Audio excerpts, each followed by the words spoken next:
Bom dia a todos, tudo bem? Que a graça e a paz do Senhor Jesus esteja convosco. É uma alegria grande poder estar aqui com vocês. Estamos aí numa nova jornada, numa nova semana. Estamos terminando o mês, né? Essa semana aí termina o mês de julho. Estamos chegando em agosto.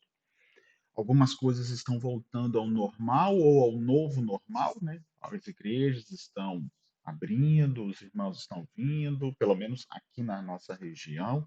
A gente sabe que tem alguns lugares que ainda não abriram as igrejas ou estão em situações, a região está em situações assim bem preocupantes com relação à pandemia, e ainda as autoridades entendem que o melhor é continuar, né? Mesmo nas igrejas abertas, né?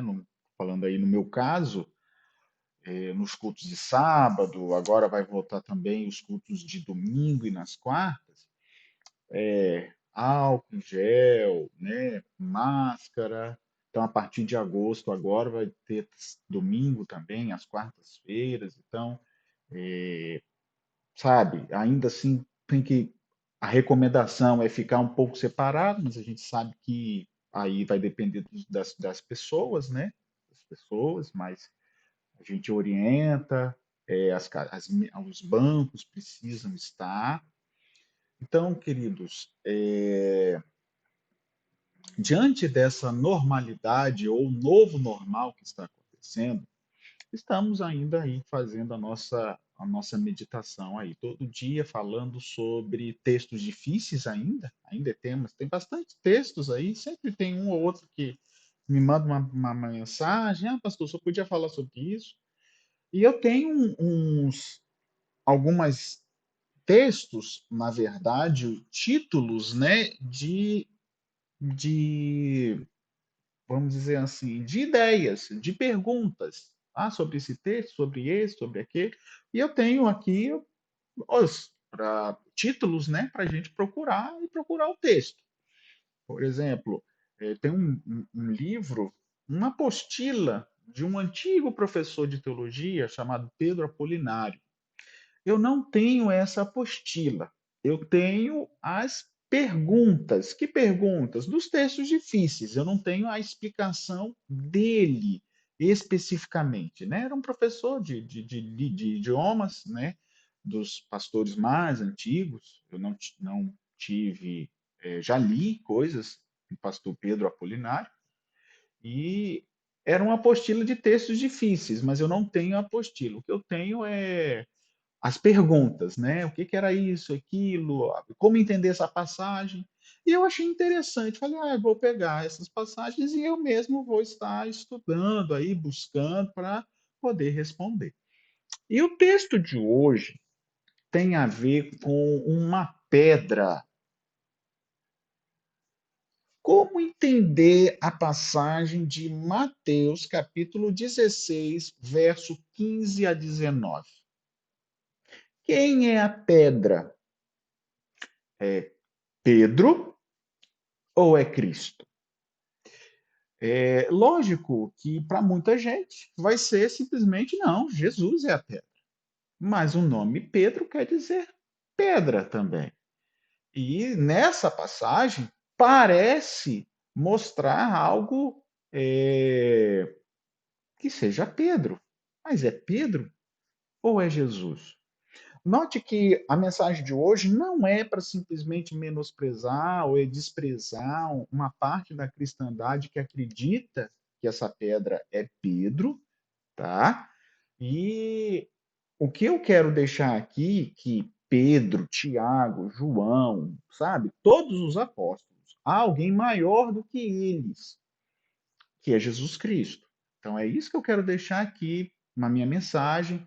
Não quero de maneira nenhuma ofender a nenhum tipo de crença, mas vou mostrar conforme o que está na Bíblia, tá? Não vou dizer que é erro disso ou erro daquilo. Você vai tirar suas conclusões. Vou falar aqui ao texto, vou comparar com outros. A gente precisa comparar com outros e a gente vai chegar a um denominador comum, tá bom? Feche seus olhos, não sei como está o seu dia. Aqui está um nevoeiro aí meio fechado. Ontem estava friozinho, né? Um clima mais ameno. À noite, na verdade, não durante o dia, mas à noite.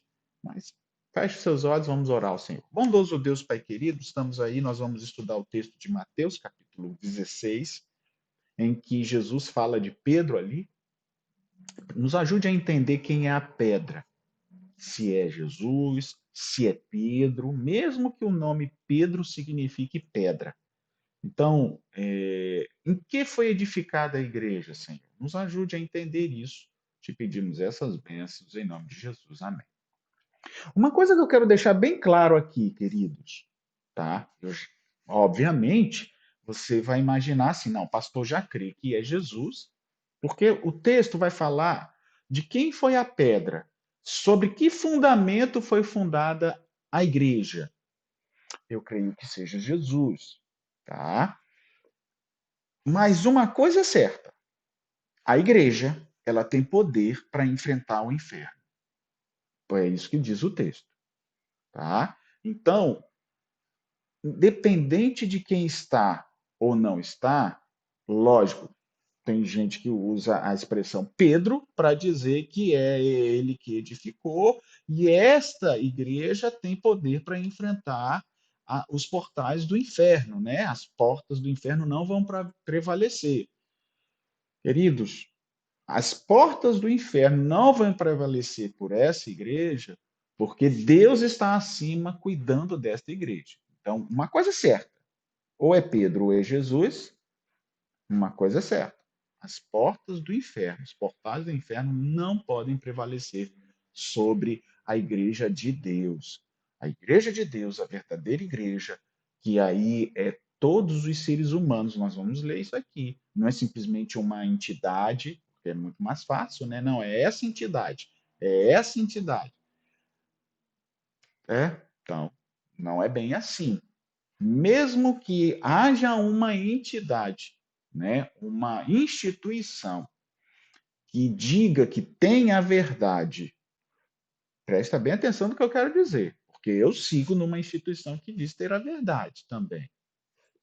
Toda igreja vai dizer isso. No entanto, o corpo de membros, se não estiver alicerçado na verdade, não vai prevalecer contra o inferno e vai ser levado ao fracasso. Então, eu posso estar no caminho da verdade. Eu posso seguir numa reunião onde as pessoas ali estão falando a verdade. Eu posso fazer parte de um movimento em que diz que tem a verdade. No entanto, se você não permanecer nesta verdade, então as portas do inferno vão prevalecer, porque não é a instituição, o nome que vai salvar, ok? São o corpo de membros. Então, acredito plenamente que no tempo final haveria um grupo que pregaria o evangelho a todo mundo e a toda criatura, as três mensagens angélicas. E acredito que haveria um povo especial, principalmente a partir de 1844. Acredito que faço parte deste povo e deste movimento. Talvez muita gente possa não entender isso, mas eu acredito. No entanto, mesmo eu crendo que aonde eu faço parte é a parte da última igreja, da igreja de Laodiceia, que não vai existir uma oitava igreja, não vai existir uma outra igreja, eu sei claramente que não é a parede dessa igreja que vai me salvar. E é isso que eu estou deixando bem claro aqui. Como que muitos usaram esse texto na Idade Média e nas outras idades passadas, nas eras passadas, para usar a instituição, as paredes, como uma norma de que o inferno não vai prevalecer. O inferno só não prevalece na minha vida e na sua vida, mesmo a gente profetizando, ou, vamos dizer assim, profetizando não, né? Porque a gente não necessariamente nesse caso é profeta, mas a gente, vamos dizer assim, o que a gente pode dizer? Frequentando, mesmo a gente frequentando a igreja que a gente entende ser verdadeira, Não é a igreja, a parede que vai me salvar.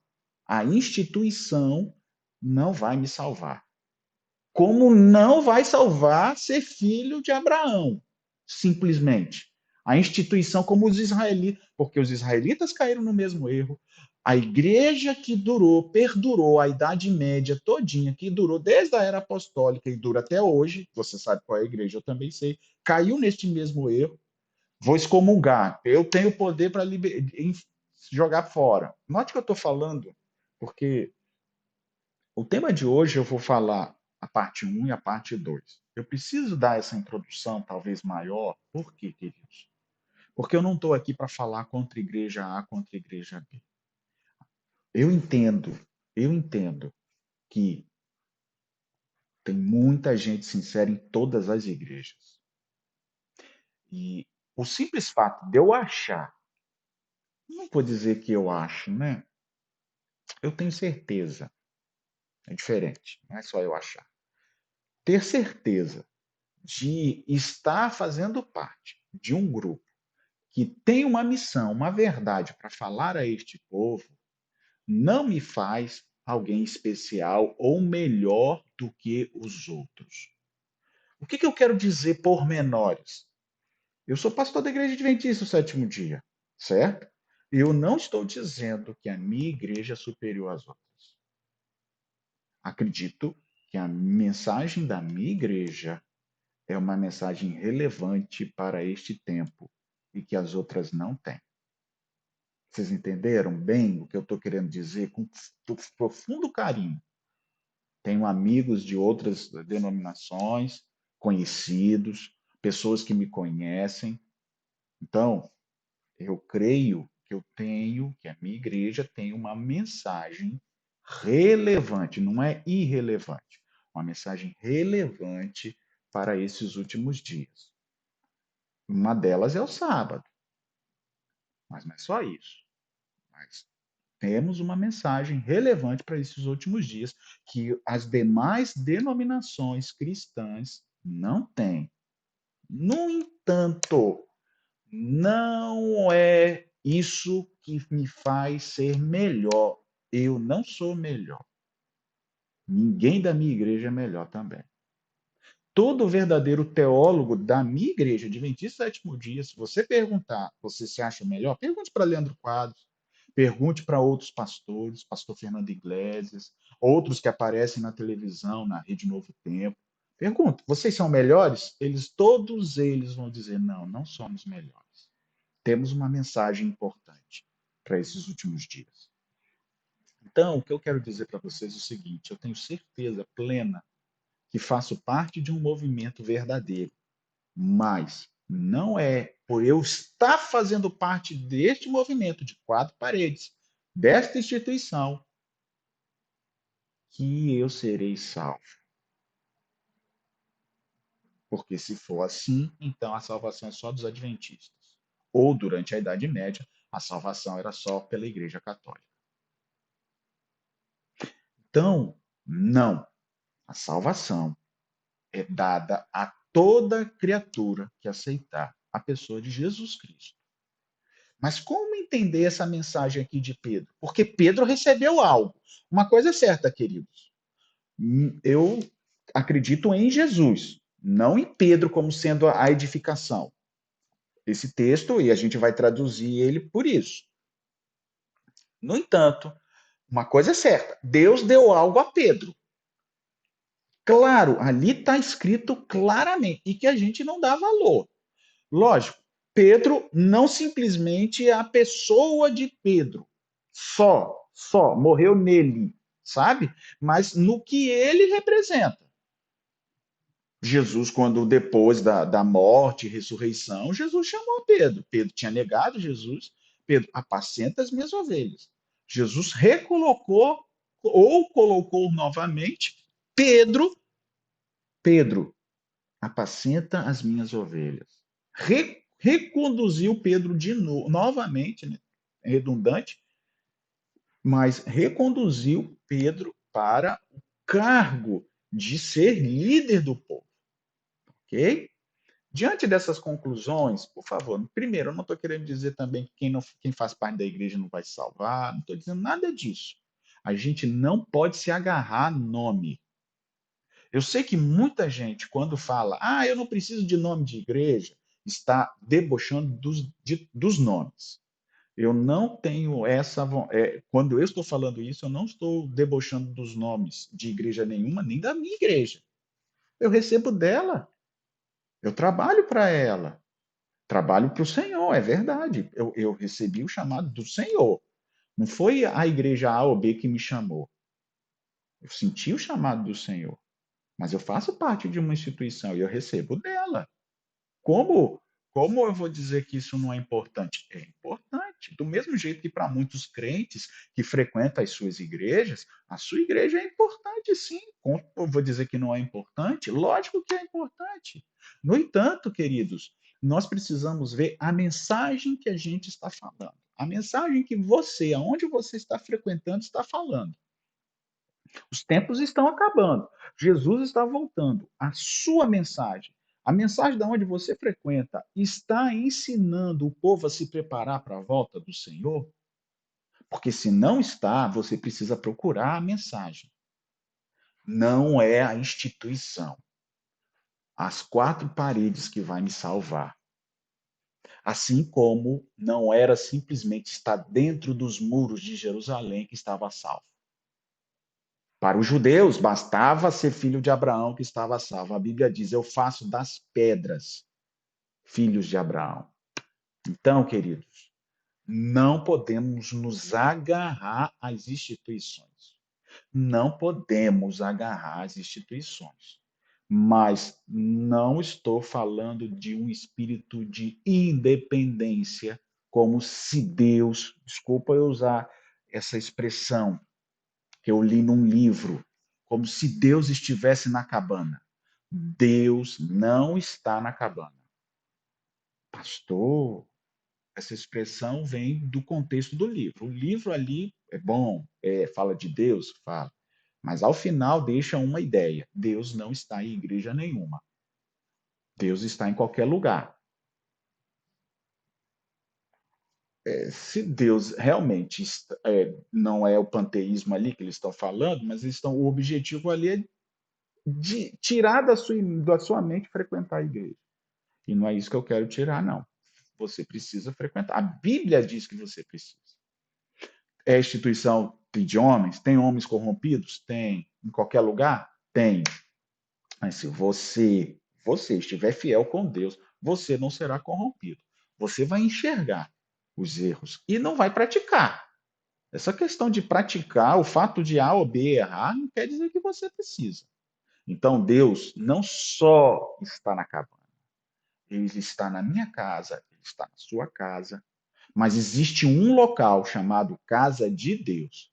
E quando você for a este local, mesmo que seja quatro paredes, ali vai segurar Deus? Não vai. Nem o templo de Salomão, Deus mesmo falou. Aqui é o estrado dos meus pés. Esse templo não me aguenta aqui. Mas, se vocês fizerem, se o meu povo, que se chama pelo meu nome e tal, o que ele fala? Eu vou ouvir as orações feitas neste local. E a minha casa será chamada casa de oração. Então, queridos, quando você vai à casa de Deus, se você fizer a vontade de Deus, Deus vai ouvir as orações feitas ali. E ali é um sentido diferente do simplesmente você orar em casa. Ok? Diante de tudo isso, de 20 minutos de explanação sobre isso, porque se eu não falar, queridos, vai dizer, o pastor está dizendo que igreja nenhuma. Eu prefiro pecar, não é pecar, errar pela misericórdia, errar em falar mais do que não falar e ser mal compreendido, tá bom? A gente já orou, e agora vamos ler Mateus capítulo 16, verso 15. Hoje a gente vai ler o texto de Mateus, capítulo 16, tá? Não vai ler tudo, mas a gente vai ler o texto de Mateus. E depois, amanhã, a gente vai ler o texto de Pedro. O que Pedro fala da situação? Porque a mensagem de hoje, a primeira parte, vai parecer que é Pedro. Vai parecer. Amanhã a gente vai ler o que Pedro diz sobre o assunto, tá bom? Então hoje é sobre Jesus e amanhã é sobre Pedro. Vamos lá. Diz assim, verso 15: E vós, continuou ele, quem dizeis que eu sou? Respondendo Simão Pedro, tu és Cristo, o Filho do Deus vivo. Então Jesus lhes afirmou: Bem-aventurado és, Simão Barjonas, porque não foi carne nem sangue que o revelaram, mas o meu Pai que estás nos céus. Eu também te digo que tu és Pedro, e sobre esta pedra edificarei a minha igreja. E as portas do inferno não prevalecerão contra ela. Ó, as portas do inferno não prevalecerão contra ela. Contra quem? Contra a igreja de Deus. A igreja. Não tem uma placa. É a igreja. Tá? Eu vou ler. A palavra igreja, preciso parar aqui, vem do grego eclésia, que quer dizer literalmente ek kalel. Então seria ekalé. Então, eclé, tá? Aí tem o ziá, que é a continuação. Mas essa primeira parte, eclé, significa literalmente de dentro do chamado. De dentro do chamado. Ou seja, o que é uma igreja? A gente fala que é uma reunião de crentes e tal, mas o sentido original é de dentro do chamado. Lógico que é uma variação. Então ela tem esse sentido, mas ela varia. Ou seja, todos aqueles que estão dentro da igreja têm um chamado. Chamado de quem? De Deus. Ok? Então, a palavra, por isso que a gente entende que eclésia quer dizer assembleia de povo reunido, pode ser aqueles que em qualquer lugar, cidade, vila, constituem um grupo que estão unidos em um só corpo. Então fala ali, a igreja adventista é um corpo de pessoas unidas ali, né? Porque no sentido original é derivado, né? Que é literalmente aí uma de dentro do chamado. Todos ali aceitam aquele corpo de doutrinas. Ah, tem os irmãos da Igreja Católica, o corpo de doutrina. A Igreja da Assembleia, o corpo de doutrinas. Está ali. Então, assim, chamados. Sentem todos que frequentam uma igreja se sentem chamados ou não. Então, a igreja, o inferno não vai prevalecer. Por isso que eu estou dizendo que não é a parede. Não é a parede. Imagina, cada dia levanta uma paredezinha nova, aqui o inferno não vence. Não é isso que Jesus está dizendo. Então a palavra igreja também não quer dizer isso. A palavra igreja é um corpo, assembleia de cristãos reunidos para adorar em um encontro religioso. Então, quando os cristãos estão reunidos para adorar, ali é uma igreja. Ok? Então, nesse sentido, vamos lá, o texto continua. Edificarei a minha igreja, as portas do inferno não prevalecerão contra ela. Dar-te-ei as chaves do reino dos céus. Deus, Jesus está dando a chave para alguém. E o que ligares à terra será ligado aos céus, e os que desligares à terra será desligado nos céus. Então advertiu os discípulos de que ninguém dissesse ser ele o Cristo. Pois bem,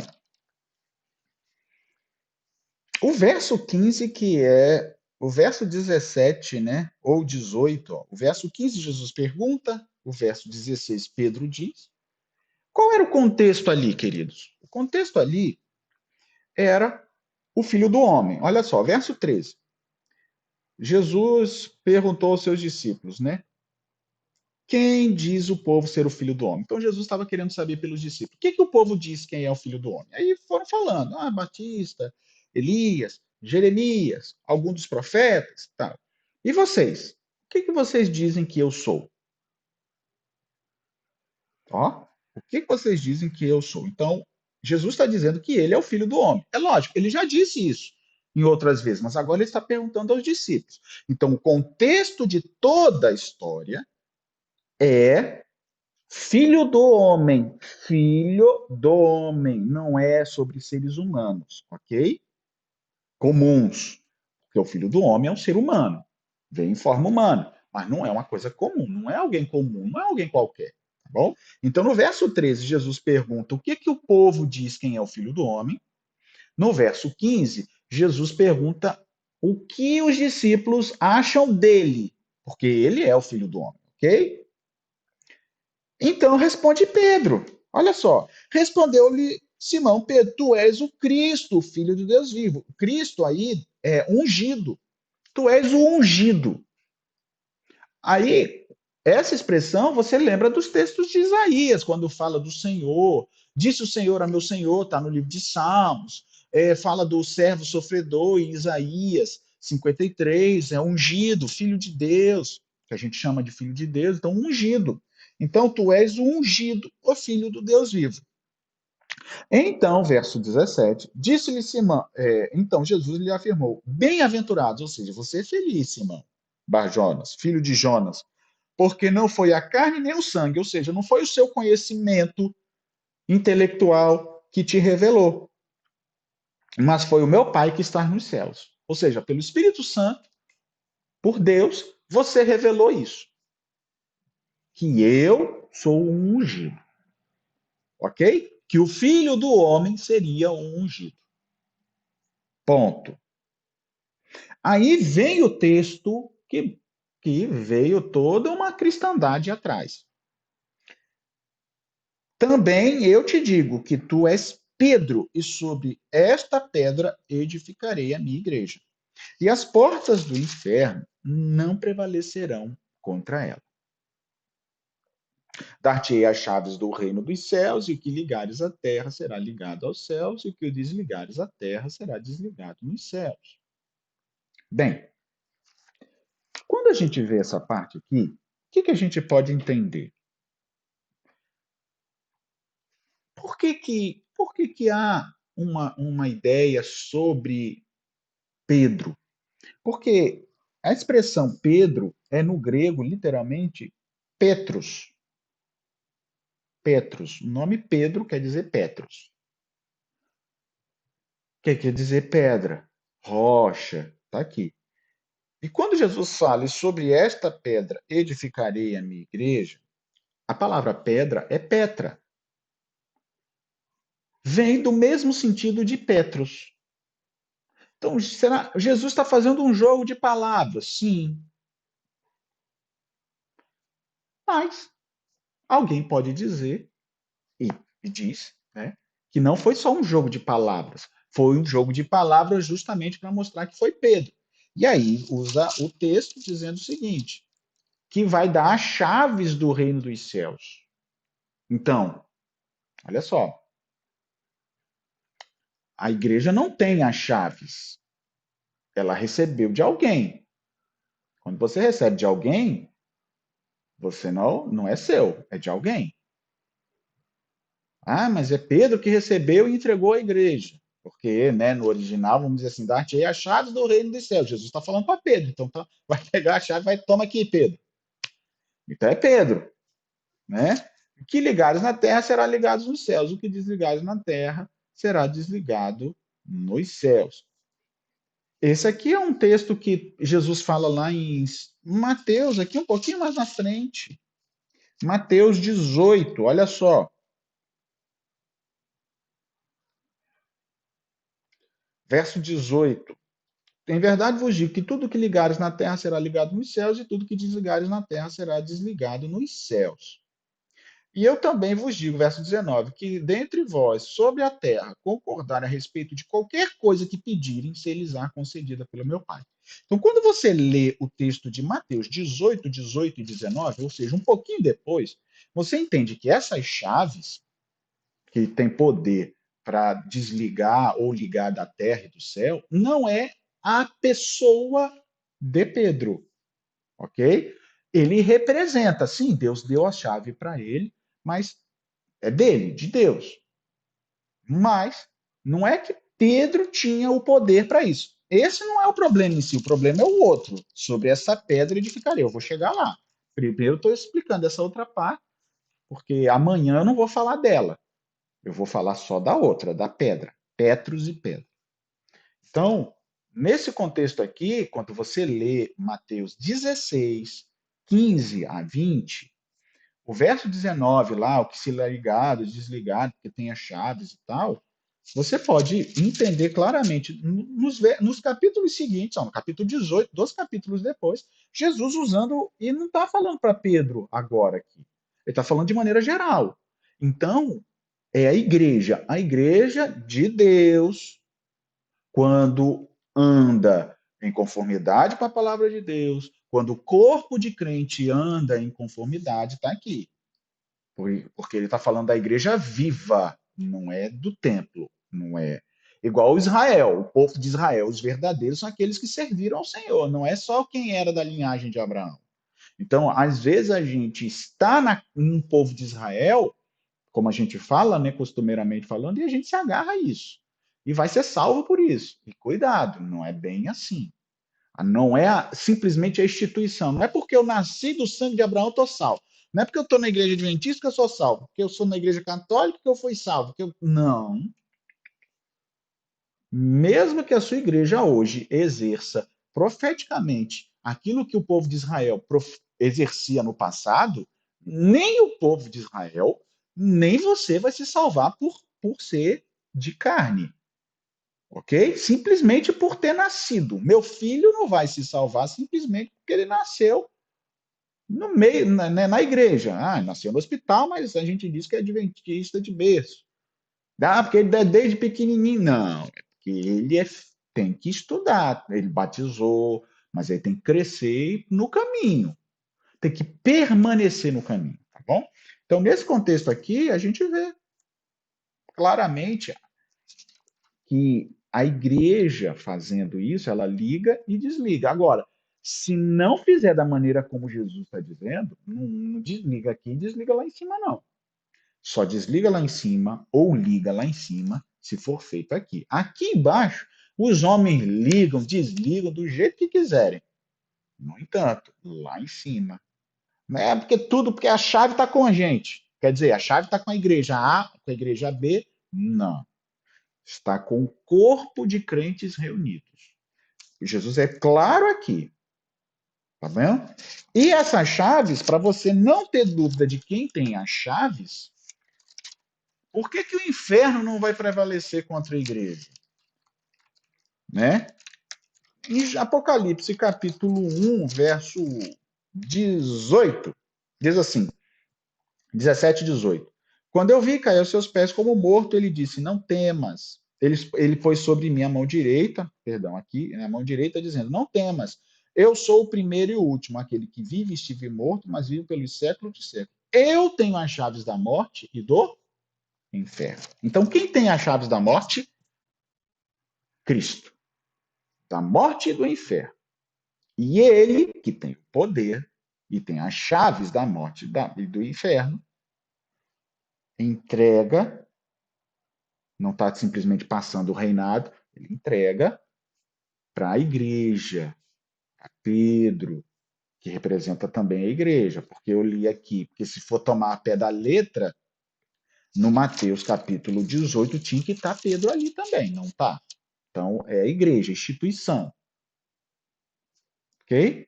Então, a instituição que tem o poder recebido de Deus, conferido por Deus, porque ele é que tem a chave, aí sim, as portas do inferno. Ó. Quem venceu o inferno e a morte?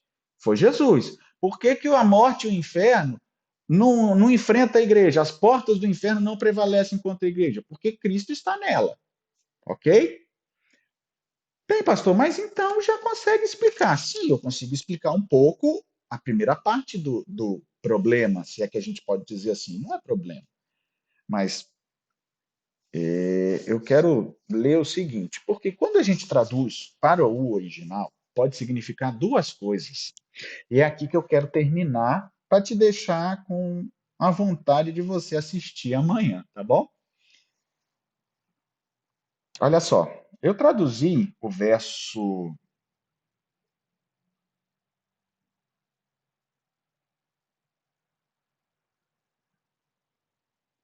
Qual foi o verso? 17, verso 18, tá? Deixa eu só colocar aqui, porque eu traduzi e esqueci de colocar o verso. Aí não adianta, né? Verso 18. Agora sim. Vamos lá. O verso 18, tá? Que eu traduzi, que é o problema. Então eu vou ler o texto e eu vou ler depois como traduzir. E por isso é que tem a dificuldade. Porque mesmo depois de toda essa explicação, então, se foi Cristo que venceu, se é o corpo de santos reunidos, então não é Pedro. Certo, mas olha a tradução. Também eu te digo que tu és Pedro, e sobre essa pedra edificarei a minha igreja, e as portas do inferno não prevalecerão contra ela. Tá, traduzindo. Vamos lá.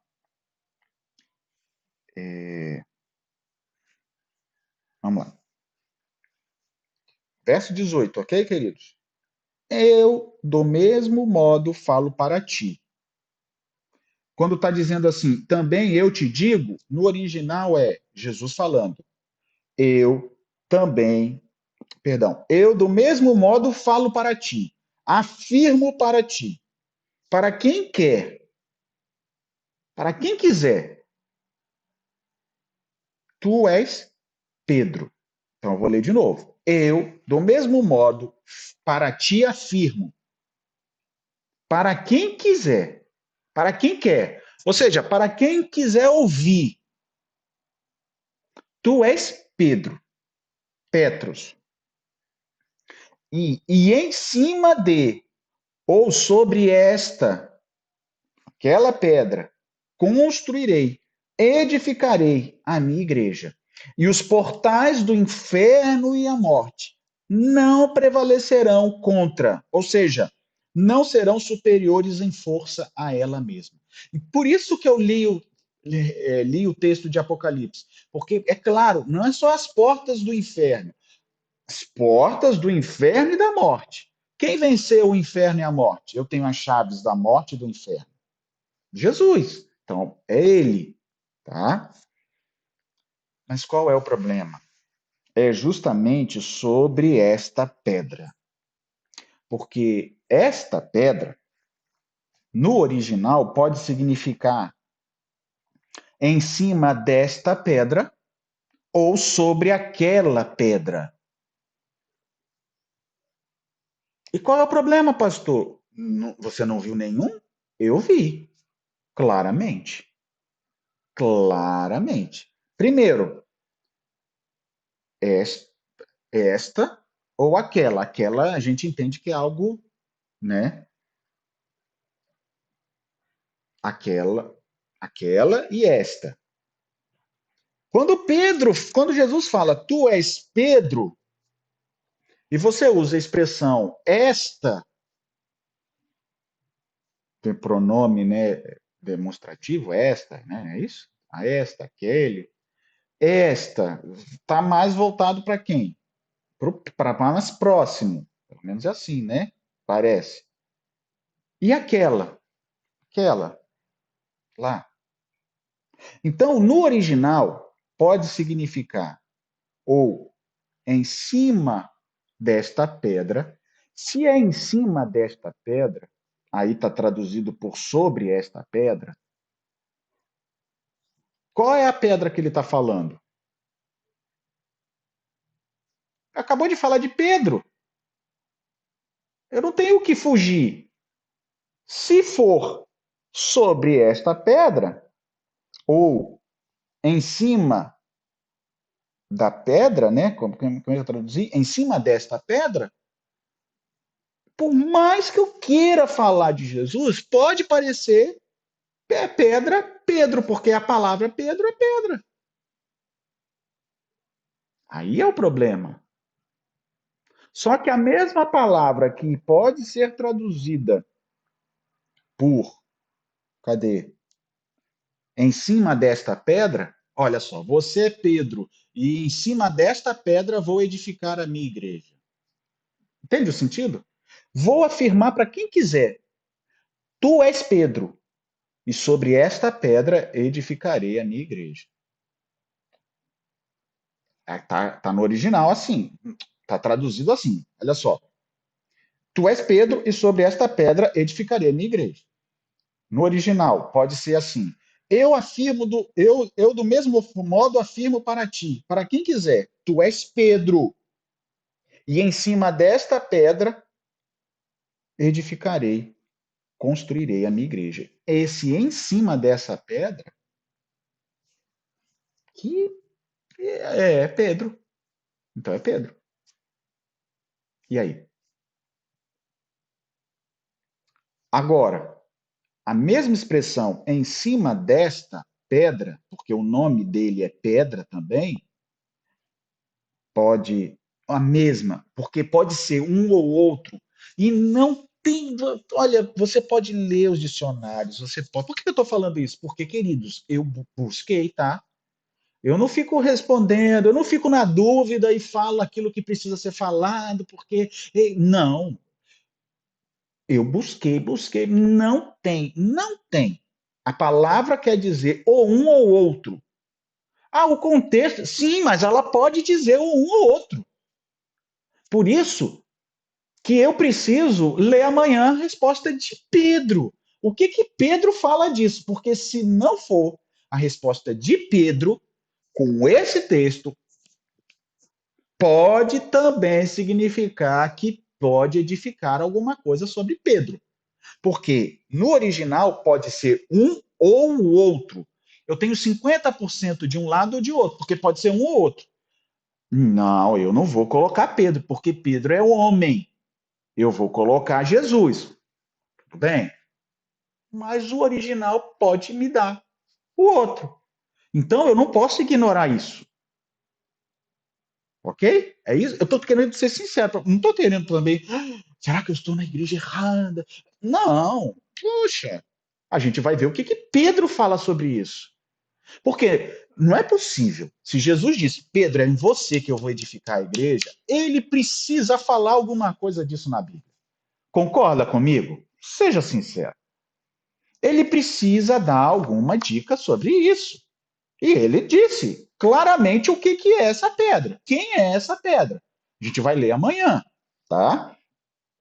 Mas qual é a tradução que eu escolho? Aí é eu escolho, por causa da resposta de Pedro, ok? É, eu, do mesmo modo, falo para ti. Afirmo para quem quer, tu és Pedro. E sobre aquela pedra edifico a minha igreja. Se é aquela pedra, não é esta pedra. Você é uma pedra, Pedro. Mas não é sobre esta pedra que eu vou edificar. Eu vou edificar sobre aquela pedra. Que pedra é aquela, pastor? Qual é aquela pedra? O que o povo diz quem é o filho do homem? E vocês? Quem é o filho do homem? Quem sou eu? É essa a pedra. Jesus está falando daquela. Pode ser esta ou aquela. O esta é Pedro. Não tenho para onde eu fugir. Não tenho, é Pedro. Se for aquela, não é Pedro, é Cristo. E aí eu termino, porque já foi, né? Eu fiquei também quase 20 minutos falando da primeira parte. O que eu digo para vocês é o seguinte: se for esta, é Pedro. Se for aquela, é Cristo.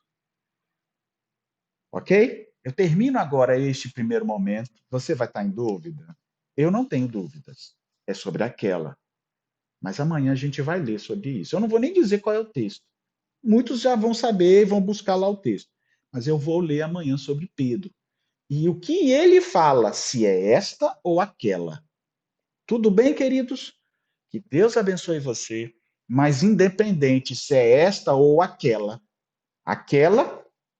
Pedro, não. Aquela é Cristo. Esta é Pedro. Parece, não sei se eu confundi você, mas se é sobre esta pedra, em cima desta pedra, é Pedro. Se a tradução for sobre, o que eu falei? Sobre aquela, não é sobre aquela. Sobre aquela pedra. Pedro, aquela pedra. Não é você, não é Pedro, é Cristo. é o Filho do Homem. Quem vocês dizem ser o Filho do Homem? Tá bom? Termino aqui 40 minutos, 45 minutos para falar mais de 1000 anos. Não é fácil, né? Porque foram 1000 anos acreditando numa interpretação. Então eu termino este momento e amanhã leio outro. E eu digo para vocês do fundo do coração, esse texto é difícil. Não é fácil, não. Porque pode ser um ou outro. A Bíblia, no contexto, ela me diz. Você lembra que eu disse as regras de interpretação? O texto diz alguma coisa, e o texto diz, né? As chaves do inferno. Mas se eu não tiver o contexto, eu não chego ao denominador comum nesse texto. De todos os textos que eu já fiz hoje, que eu já fiz nesse mês, esse texto eu estava lendo, estudando, eu falei, é um texto que a gente não leva em consideração. É um texto que a gente não dá nada por ele. Não é Cristo, pronto, acabou. Estuda. E você vai ver, sabe, quanto mais a gente estudar, mais a gente vai ver, sim, que é Cristo. Mas aí a gente chega a uma conclusão. Não é simplesmente é Cristo. Tá bom? Feche seus olhos, vamos orar ao Senhor. Pai querido, estamos terminando a mensagem de hoje. Mensagem mais longa, demorada. A mensagem de amanhã também, e eu vou ler, eu tenho que ler muitos textos amanhã, porque Pedro ele vai recitar algo e ele vai falar de vários textos ao mesmo tempo para mostrar que não é ele, mas isso é só amanhã, Senhor. Nos ajude a entender hoje que não é esta pedra que foi construída ou edificada, mas sobre aquela pedra, porque é Cristo. Por mais que nosso apóstolo Pedro signifique pedra, não foi. E mesmo que o texto não consiga me explicar plenamente, ele me diz uma coisa ou outra, que eu possa entender o contexto e aceitar que é sobre o Filho do Homem e não sobre Pedro. Nos dê um bom dia hoje na sua presença. Te agradecemos em nome de Jesus. Amém. Deus te abençoe e que a graça e a paz do Senhor Jesus esteja convosco.